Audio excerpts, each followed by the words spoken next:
Hey guys, and welcome to the review of the Atari 7800.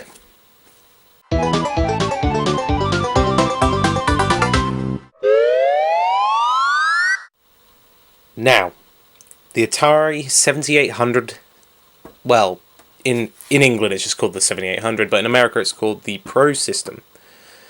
It's a home video games console officially released by Atari in 1986 in America, I believe. It is fully compatible with almost every single Atari 2600 cartridge, which makes it amazing. And it was the first console to ever have backwards compatibility, without the additional use of modules and other things like that. I think it retailed for about $140 in the US. This was a bargain. I got it for a snag of like £10 off eBay. It was listed. It was found in a house clearance. Don't know if it works, and it still has the plastic cover on here. I've already plugged this in. It works. It works perfectly fine. Now, the 7800 has significantly improved graphics over the 2600. Although I know it uses the same sound chip. I know America got this weird, joystick, but we didn't get those. We got little standard control pads, which were a lot better, may I add, than that weird joystick that America got. I have used one of those, and I really don't like it. It is a heap of junk. So if you're going to get one, try and get one with the European controller, because that's far better. After the abysmal Atari 5200, which I don't own. I don't really want to own one of those. I've heard nothing but bad things, and they just look awful. This is sort of... Its release was a lot better. It was considered, considered a success. I know Atari claimed to have sold, I think it was over 100,000 units in America alone, but that was a lot less than the Sega Master System and the Nintendo Entertainment System, which was dominating the market at 1 million units sold. Obviously with Atari struggling to get developers to create anything for this game, because obviously Nintendo had employed a policy on the industry so they could only make software developed for the Nintendo Entertainment System, which is a bit of a dick move. So they owned more or less all the market share, which I've spoke about before in my Sega videos. So, obviously, because of this market success for the Nintendo Entertainment System, companies always, sort of sided to Nintendo to develop for them first, and thus barred from developing anything for any other system. So, software library of the 7800 and the Sega Master Systems, suffered pretty badly.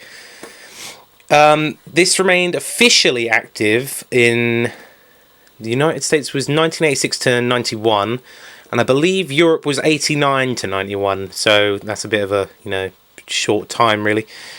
Then, obviously, it was replaced with the Atari XE game system, and everything on this would cease, which makes me sad, because I really like the 7800. I think it's a very nice-looking games console, and it's got some really great games on it. I only have a few, but obviously I've got a massive collection of Atari 2600 games, which all seem to work on here, so that is absolutely fine by me. All the development for this was shut down in 1993, I believe, and obviously Nintendo's NES dominated the North American market, controlling over 80% of the market share, whilst Atari only owned 12%. Now, obviously, you get into that sort of, in terms of units sold sort of genre. According to Atari, this was generally profitable. I think it mainly benefited from the backwards compatibility with the 2600, though. So obviously, profits were strong owing to the low investment in the game development for this, though. So obviously, this didn't actually help Atari stay afloat at all or gain its dominance back in the video game industry. So here we go. We're just going to have a quick look at the console. It's very nice. I'm not even going to lie. It's a very nice console. We've got a select, a reset, power, pause. And on the back, we have your very weird adapter for power. We have your signal connector, and then obviously your channel switch here. This feels very light. It does feel very cheap, but it's a very nice games console nonetheless. I'd still recommend buying one. So now you scream at me in anticipation as what does the European Atari 7800 controller looks like? Well, it looks a little bit like this. And I didn't even put it in frame. It looks like this. It's just effectively a little joypad with the Atari logo on it and 2 buttons. And a weird directional pad with a stick. This does unscrew, by the way. You just twist it like this, and then it does come off, and then it's just your traditional D-pad. Be fair, I actually kind of don't mind this weird stick thing that's in it. It's comfortable. I know a lot of people don't like it, but when I was playing Miss Pac-Man earlier, I was kind of... It just sort of feels okay once you sort of start playing with it. But yeah, that's the controller, and it has the standard Sega Genesis port, which is fantastic. So all your other Atari Gumph will work on it. And I've tested it with the Sega Genesis controller also, and it works with that. So what more could you ask for?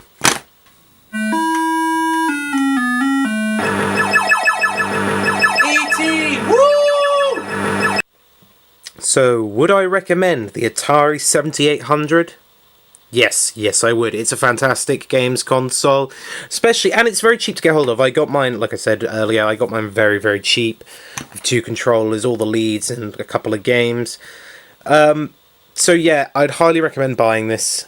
It's definitely worth whatever you're going to pay for it. And it's a lot newer sort of equipment, so it's going to last a lot longer than a 2600, but I still like the 2600. It's still my favourite. So remember to comment, rate, and subscribe. Fist bump, and I'm going to see all of you guys in the next video. Bye!